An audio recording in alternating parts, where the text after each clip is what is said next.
I'd like to, the Attorney General is here, General Garland, Javier, Mr. Secretary, you can come up too. I've been watching on television, you've been really good.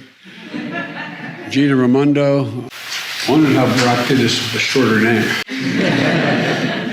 President Putin respond to your call today, sir. Well, I made it very clear to him that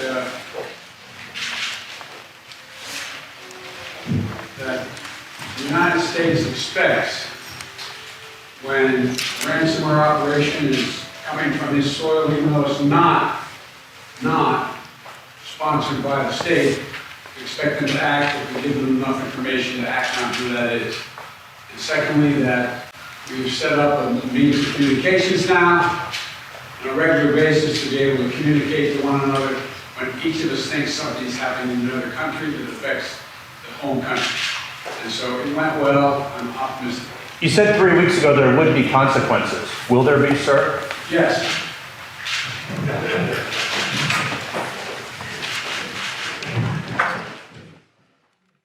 Competitor across the street knows it, but wants to bring her in at a higher wage. I don't know whether you do know. I didn't know till 5 years ago. Everyone, we can have a cabinet meeting. Please be seated. Thank you. Well, it is not good morning, which my remarks say here, but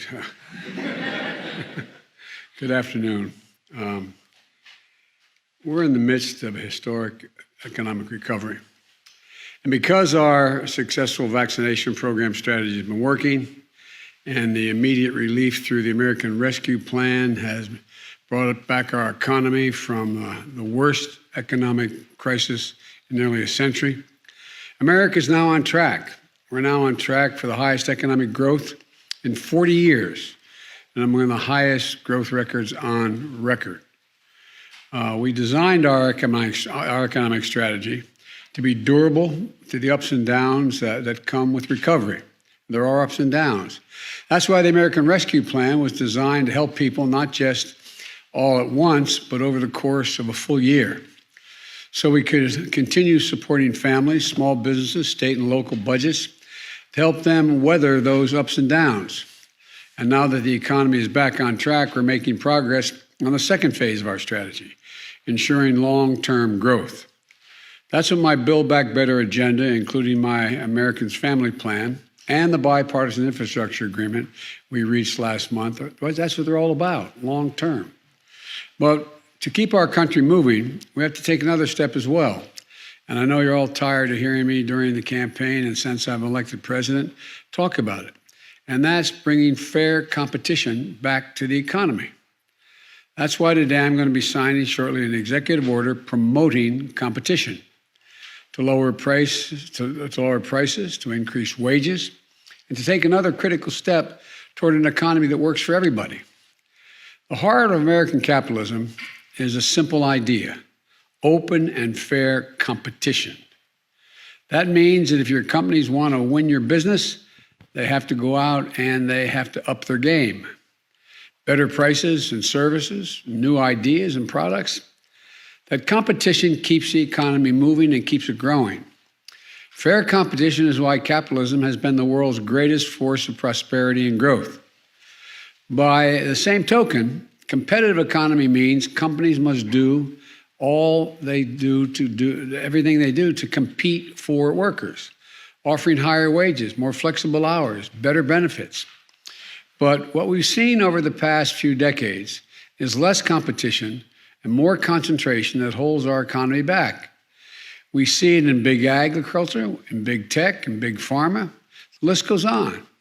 Rather than competing for consumers, they are consuming their competitors.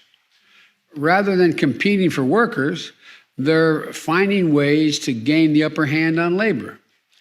And too often, the government has actually made it harder for new companies to break in and compete.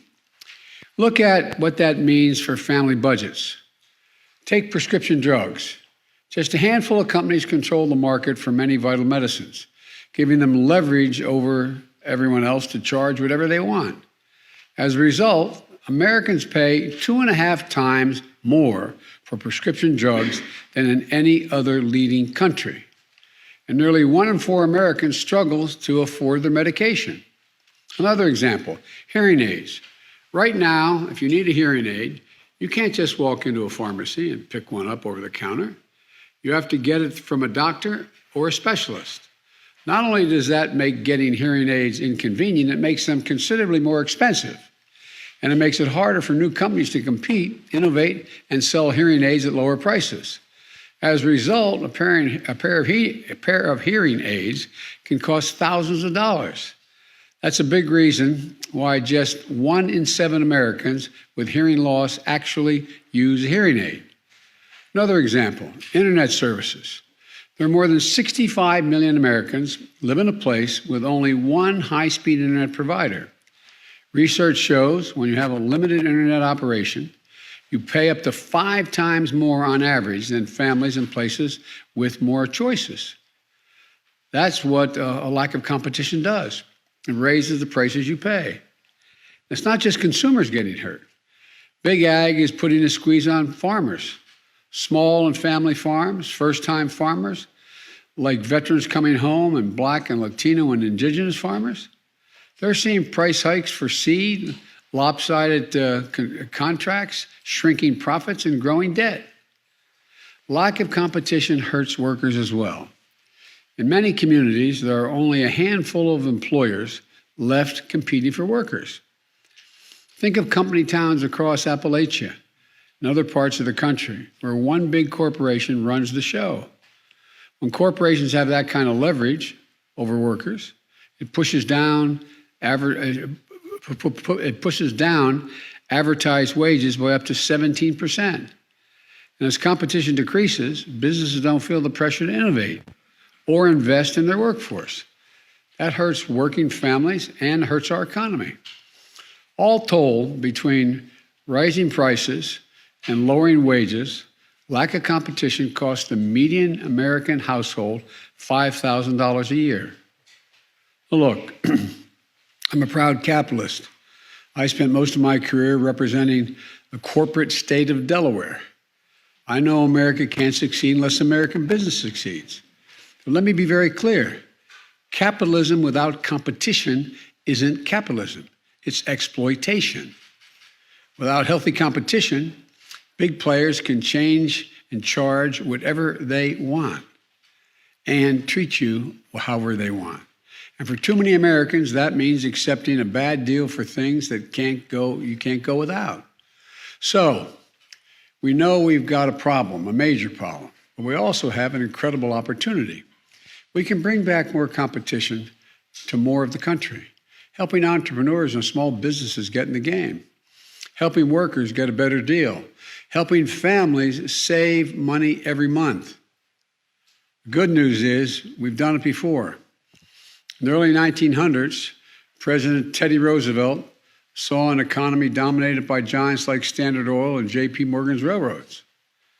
He took them on, and he won. And he gave the little guy a fighting chance. Decades later, during the Great Depression, his cousin Franklin Roosevelt saw a wave of corporate mergers that wiped out scores of small businesses, crushing competition and innovation. So he ramped up antitrust enforcement, 8-fold in just 2 years, saving families billions in today's dollars and helping set the course for sustained economic growth after World War II. He also called for an economic Bill of Rights, including, quote, the right of every businessman, large and small, to trade in an atmosphere of freedom from unfair competition and domination by monopolies, end of quote. Between them, the two Roosevelts established an American tradition, an antitrust tradition. It's how we ensure that our economy isn't about people working for capitalism. It's about capitalism working for people. But over time, we've lost the fundamental American idea that true capitalism depends on fair and open competition. 40 years ago, we chose the wrong path, in my view, following the misguided philosophy of people like Robert Bork and pulled back on enforcing laws to promote competition. We are now 40 years into the experiment of letting giant corporations accumulate more and more power. And what have we gotten from it? Less growth, weakened investment, fewer small businesses. Too many Americans who feel left behind. Too many people who are poorer than their parents. I believe the experiment failed. We have to get back to an economy that grows from the bottom up and the middle out. The executive order I'm soon going to be signing commits the federal government to full and aggressive enforcement of our antitrust laws. No more tolerance for abusive actions by monopolies.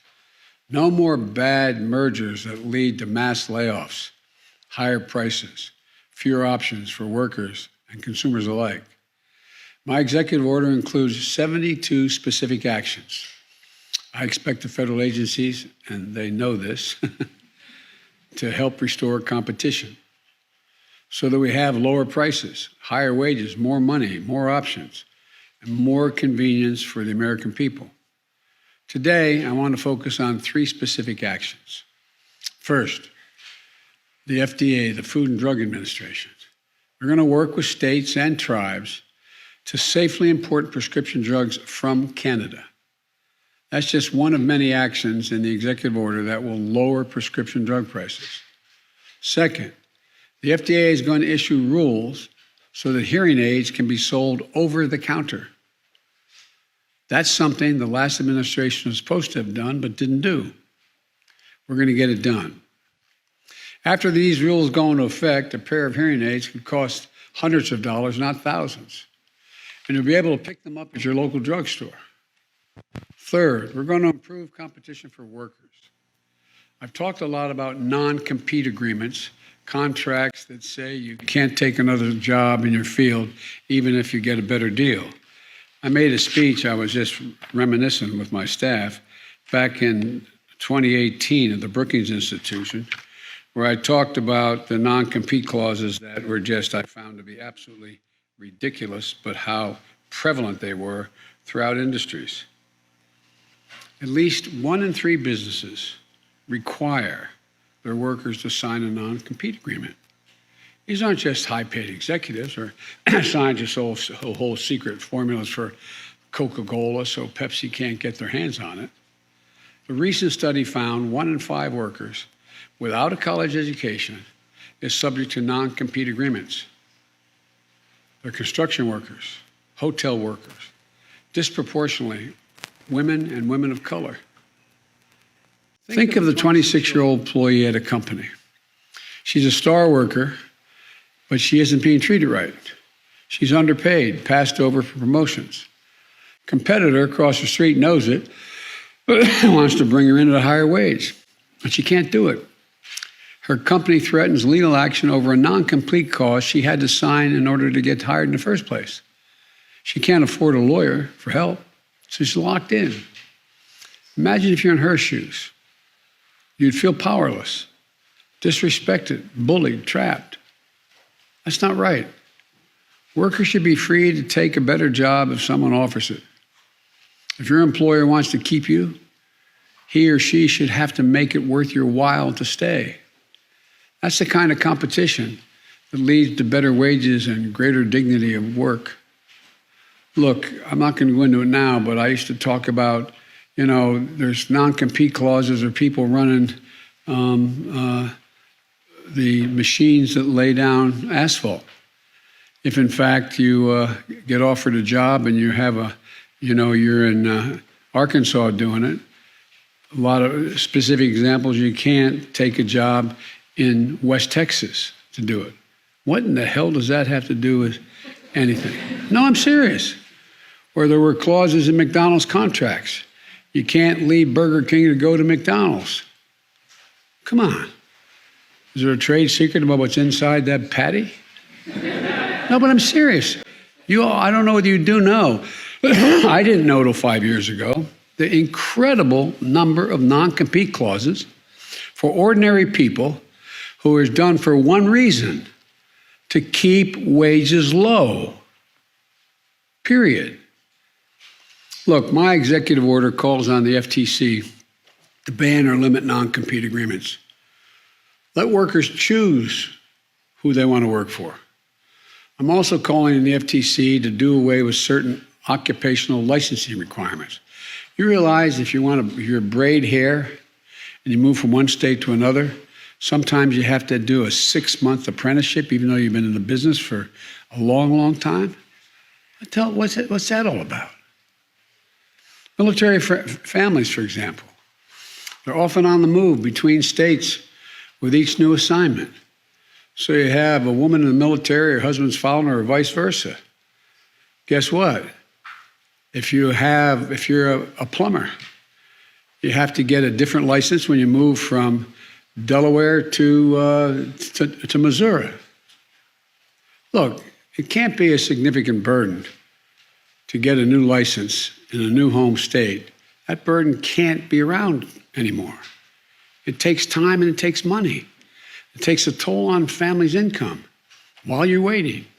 We should remove that barrier, providing more mobility, more opportunity, higher wages for families on the move. This is something that my wife Jill has worked on together with Michelle Obama through the Joining Forces Initiative for the military. We're going to keep that moving. We're going to get it done with an executive order. Now, let me close with this. Competition works. We know it works. We've seen it works when it exists. Fair competition is what made America the wealthiest, most innovative nation in history. That's why people come here to invent things and start new businesses. In the competition against China and other nations in the 21st century, let's show that American democracy and the American people can truly outcompete anyone. Because I know that just given half a chance, American people never, ever, ever let their country down. Imagine if we give everyone a full and fair chance. That's what this is all about. That's what I'm about to do. So I'd like to invite the cabinet members up here. I'd like to, the Attorney General is here, General Garland, Javier, Mr. Secretary, you can come up too. I've been watching on television, you've been really good. Gina Raimondo, also Pete Buttigieg, and the chair of the FCC, Lena Khan, acting chair of the FTC, and director of the National Economic Council. Am I leaving anybody out? Anyway, come on up. This may be the first cabinet meeting we've had.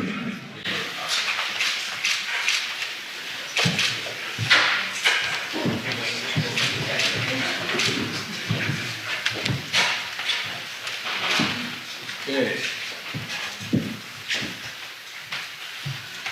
Promoting competition in the American economy.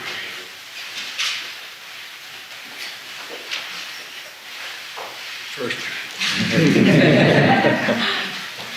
Get this down.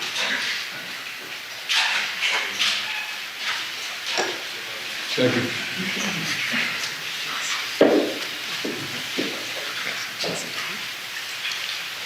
Third. Fourth.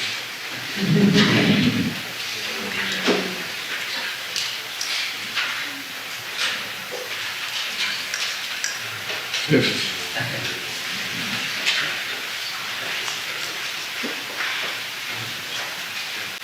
Wondering how Brock did this with a shorter name.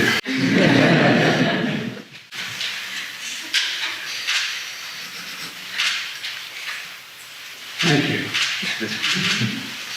Thank you, everyone.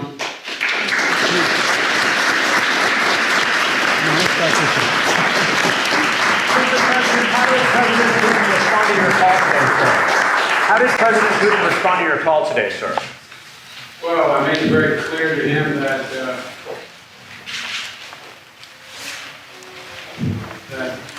the United States expects when ransomware operation is coming from his soil, even though it's not sponsored by the state, we expect them to act if we give them enough information to act on who that is. And secondly, that we've set up a means of communications now on a regular basis to be able to communicate to one another when each of us thinks something's happening in another country that affects the home country. And so it went well. I'm optimistic. You said 3 weeks ago there would be consequences. Will there be, sir? Yes.